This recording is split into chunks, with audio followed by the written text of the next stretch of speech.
Welcome to Comics for the Apocalypse. We're meeting in an abandoned cafe at the edge of a future catastrophe.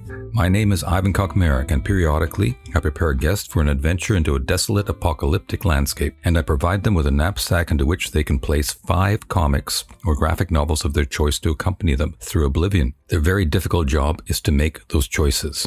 Okay, I'm here today for Comics for the Apocalypse with Dave Darrigo, and we're going to try and see what his 5 picks will be. If you remember, Dave, this is a situation. Civilization has been destroyed as we know it. Comics aren't valuable anymore. There's no other than for their aesthetic merit and what they give to you in terms of memories. But we put you in that situation and we give you a backpack. And in this backpack, you can put 5 comics. I'm going to try and find out what those 5 comics are to you. They can be any picks you want. It can't be a whole collection of comics, but just 5 different issues, or they could be graphic novels or something that relates to that. That's the situation that we work upon. Let me begin by asking you about your first encounter with comics that you remember. What did you grow up? In the 60s. And was it in Toronto? Yes. And what part of Toronto did you grow up in? In the West End, Etobicoke, near Ron. We met as kids. Oh, Doug Ford's area. Well, you're right, Doug Ford's area. So do you remember your very first encounter with comics in the comic book world? Is there anything you can tell us about that? Yeah. Well, I have to preface it by saying the kind of world it was from a retailing point of view is finding comics. I mean, you were running around on your bike to suburban convenience stores. I've been there. So I didn't. It was a time when you didn't have to have superheroes to be introduced to you. And there were all the war comics were available, and that's what I was getting into first. They appealed to you? Yeah, I was interested in war in history in school and wanted to find out more about the world wars and the whole idea of military action in regards to society. I entertained, maybe joining the army at one point, but it was the war comics in particular all over. They were all over. Mm-hmm. There were so many companies that were doing them. Then I got into the DC superheroes, and then eventually the Marvel characters when they appeared on TV. Did you become a collector quickly, or was it a while before you became a collector? I was an instant saver. Yeah, much to my mother's regret. But is there any particular comic you remember as being one of the earliest comics you had? Yeah, just the war comics, Sergeant Rock, GI Combat. Yeah. I was always interested in planes, warbirds from the Second World War. So I was interested in Johnny Cloud, the Navajo Ace. How about Black Hawk?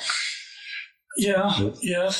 Was into that. I was more into Tomahawk, actually, at the time. But history definitely appealed to me in comics. Well, fair enough. That's a good place to start in comics, because those war comics were quality comics. What I remember way back then, they were good reads. Now, can I ask you, your first choice? What would be your first choice to put in that backpack to take with you through? Well, it's a good segue. I mean, the first pick would be Joe Kubert. Yeah. And it would be one of his Enemy Ace comics. Well, they were quality when they came out. And it wouldn't be, say, the first appearances, which were in Our Army at War. It would be the first one in which he appeared in Star Spangled War Stories with the black cover, which I think is a classic. Now, why would you pick that one? What sort of feelings or memories would it evoke in you? Would it be just for the beauty of the book?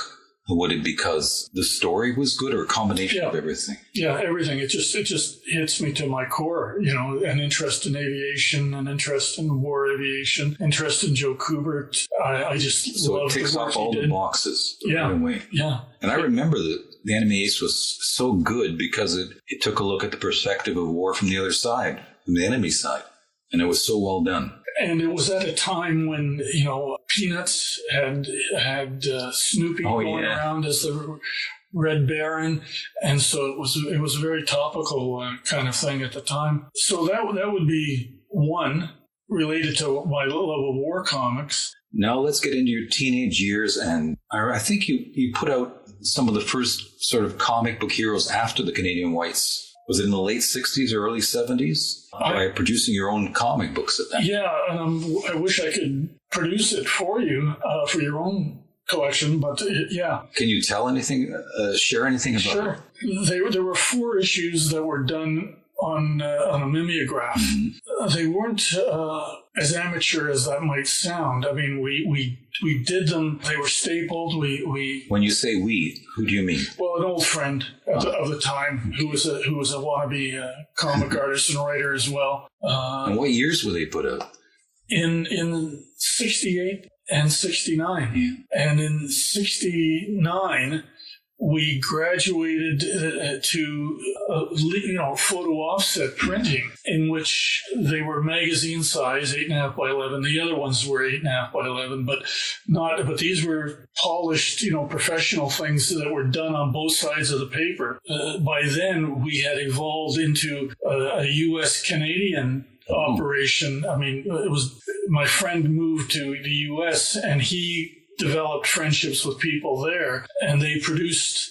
One of them was a guy in his 20s who was a good artist, so we were publishing his work for the first time. What was the name of the publication? Well, it was the name of the characters were the Heroes and Rubber Cop, and so it was known as HARC, HARC. The acronym was HARC. Yeah, and so this was number 5, and it was even done with color on the covers. And then there was another one done the same way.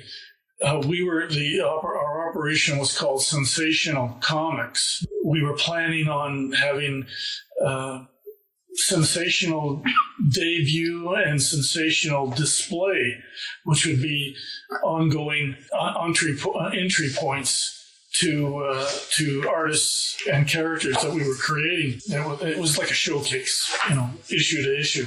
We did sensational display with it was all the U.S. By this guy, as I'm referring to, an older guy. And was it distributed in the U.S. too, or just in Canada? Oh yeah, but there were no stores back then, so it was all done on mail order. And I remember those days. Yeah, we had to advertise with Rockets Blast and the Buyer's Guide. That's it. Yeah. But that was a funny time too, because we started to get stores like Captain George's Memory Lane in Toronto, and then eventually in Kitchener, Harry's store, Now and Then Comics. So we're at the end of the 60s, beginning of the 70s. Can you tell us what your second selection would be? Well, from that era, I guess it would have to be a Nick Fury, Agent of S.H.I.E.L.D. by Steranko. Say the I don't know, I'm torn, but I guess was it the second issue? Where the Hound. No, it's the third issue. The third issue? That was one I was going to. Yeah. Oh, were you going to pick that? Yeah. No, that's okay. Well, I could pick another one. No, that's fine. The third issue of the great Steranko cover, and still has that sort of paramilitary feel to it. Yeah. Which was good. Yeah. Although he wasn't really a secret agent in that one, but so there's others in that first 5 issues or so. And then from that period, it's hard to say. There was a lot of Neil Adams that was great at the time. I'd have to pick one of the Green Lantern, Green Arrow stories. The Speedy is a drug addict issue. Why would you pick that one of all of them? I know why you pick it because of the Adams artwork story, but why that particular issue? Because it was so shocking at the time, to see a character, shooting up on the cover, and he's just a kid. It achieved its effect, and it went so well with what O'Neill and Adams were doing with those issues. So what feelings would it evoke in you if you pull it out of your backpack while you're on this wrecked skyscraper leaning off the edge looking over the city? What would you feel pulling that book out of the pack? Well, that comics weren't for kids anymore, that they were evolving into maturity the way I was. Now, we did have the underground comics who were already there in the late 60s, but not many of them around. They weren't on the surface. I never saw them. No. Yeah. Now, during the 70s, you got to work with Dragon Lady Comics. It was at the end of the 70s. I'm more of an 80s. How did you get that from there, from trying to produce your own comic and being successful to being involved with Dragon Lady Comics? How did that happen? We're talking the early days of the Silver Snail down on Queen Street West. Yeah. And Dragon Lady, opened up down there as well. So I was always down there. John Burnett, grafted comics onto a store that was down there that was specializing in children's material. Oh. And they needed space. They had space to spare. And he was putting material that he was selling through mail order out of his home. And that's how he evolved as a dealer. And then he found that they had to close down. And he took over the shop. He took a big risk and moved into the shop. Originally had his sister as the manager, but she had no knowledge of comics at all. It was a big mistake. But how did you get hired? Yeah, he mentioned that to me, that his sister didn't know anything about comics, and it was a mistake, he thought. And I said, well, I'd be interested in the job if you offered it to me, and he did. And what was your role? Shortly after. What sort of things did you do at Dragon Lady? I hired and fired and did the daily banking and, cleaned the place and ordered material. Just what any manager has to do. But it was, the early days, and people would walk into the store and say, this is amazing, a store devoted to comics. And you're a manager of such a place. What kind of a freak are you? Dream job. A dream job for somebody. So we picked up 3 issues so far. A War comic, an Enemy Ace comic, Nick Fury comic, and a Green Arrow Green Lantern comic, and Adam's Green Arrow Green Lantern comic. How about your 4th pick now? You've got these in your backpack. You get another one in there. I'd have to go with, for me, I'd have to go with an item from Marvel's Black and White magazine period. So I'd have to say an issue of Savage Sword of Conan by Thomas and John Buscema and Alfredo Alcala. I thought they made a great team. And they really caught the savagery of Conan the Barbarian. Geez, I wish I could tell you. It was it would have been an adaptation of a Robert E. Howard story. And I can't think of the title offhand, but one of the early numbers in which he's crucified, in the story. Yeah. But those issues had an effect on me as well. And it was just for the power, the savagery of capturing what Conan was about in Howard's stories. Yes. I was a Howard fan, and I just loved the way they adapted it. Now, you were a writer too, a writer and an artist? Writer, I drew back in the day of those mimeograph things, but I evolved into just writing. And can you take us through that, how it occurred, just from being a store manager, from being a person who put out comics and just a comic lover? How did you get to be a writer? Well, it was fiction for the most part, but then I came up with an idea that was originally for fiction, but I said, well, maybe I could adapt this to comics, since we're getting into the independent alternative scene back in the early 80s.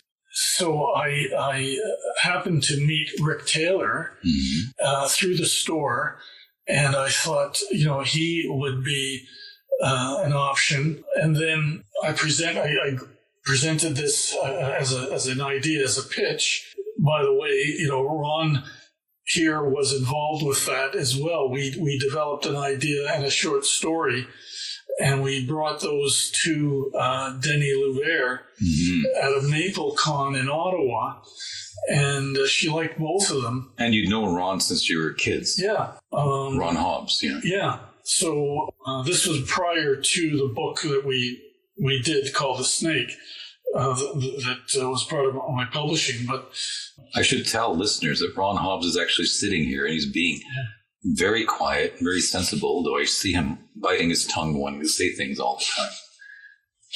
I'm just in another word. Please go ahead. So she really loved the Wordsmith idea, even though I didn't have art really for it at the time, but I just had the pitch concept. So I developed it later with Rick Taylor, and we sent it off to Kitchener. She and Dave Sim, they were still together at the time, saw it and gave it the go-ahead. And that carried me through the mid to late 80s for a few years, 12 issues. I went from there to self-publishing, started my own Canadian-based company out of Brantford when I moved out of Toronto to Brantford. What was the name of that company? Special Studio. And not many people know the fact that there was a comic book publishing company in Brantford. Yeah, Brantford. Yeah, Brantford. Yeah. Unfortunately, Canadian comics don't get a lot of acceptance in the Canadian market. But I think that's changing now. It's growing, especially with all the independent people around. I hope so. But they also, at the time, you were working against the black and white stigma as well. And but my material was crime related or historical or something. Not many superheroes. No. So I tailored it to black and white material, but could only make a go of it for a few years. Came across a great artist who ended up doing work. His name was Peter Grau, and he ended up doing work in the U.S. for almost a decade. But a lot of people don't know him because he worked at Valiant for the most part, or Techno Comics and alternative color material. Well, this takes us then up to the mid to late 80s? Right. Now you've got your 4 picks. How about your last pick for that knapsack? This is all you're going to have to walk around. I'd have to go with one of Will Eisner's graphic novels, and it's tough to pick them all.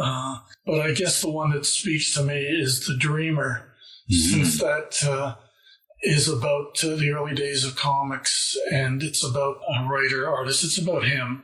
It kind of covers the same territory that I tried to cover with Wordsmith. And it sort of the thread running through all your picks so far, this sort of idea of history, of reality, rather than just superheroes, of things going on in the world, some connection with sort of an adult approach to comics. Okay, so you've got your 5 comics, you've got your knapsack, you open the door, and there's a desolation out there. I'm going to ask you to pick one thing which is just a luxury, which doesn't have to have any use, doesn't have anything, but something that would help you psychologically in this wasteland. I would have to go with a toy of some sort from my childhood days, a model airplane, a warbird airplane from World War II that I would have put together, back then. But man, that's a terrible thing to carry in the apocalypse. It's not going to last very long. No, but it's one that I would have. It's one that I would have put together and even painted. So your fingerprints would be all over it? Yeah. Your soul would be all over it. You're taking that with you. I can't think of anything better. Okay, comics, luxury, the last thing you get, Dave, is a superpower. But again, remember, the superpower can't reverse the apocalypse. You can't change it. You're stuck there. What superpower would you pick? That's hard because all the comics you described would be just realistic and historical. Now we're asking you to pick a superpower. Geez, I'd have to go with, it's a toss-up between invisibility and strength. I would, at my age, I'd have to go with the strength, but it would have to be, say, something that strength for a brief period of time. Say like intermittent strength, like Dynamo on the Thunder Agents, where it's just a belt. Oh, and yeah. You turn it, and it gives you strength for a certain amount of time. Why would you limit it? It's not too fantastical. Yeah. So some sort of a power belt, like Dynamo's power belt. Yeah. And it gives you a blast for however long, 20 minutes, half an hour, an hour. Yeah. And then you come back to be normal again. Yeah. You know, I don't want to be a superhero. I'd rather just be normal. But if you encounter a post-apocalyptic zombie around the corner, you want to be able to turn that belt on and take him on. Yeah. But as soon as you've gotten by him, then you're back to normal. Yeah. I can appreciate that. You're back to your guns. Well, I think you face a bright future with those comics in the wasteland, and your chances of surviving with that power belt are increased as well. So thanks for picking your comics, and thanks for telling us how you'd exist in that wasteland, and thanks for participating in Comics for the Apocalypse. Thank you, Dave. Okay, you're welcome, Ivan.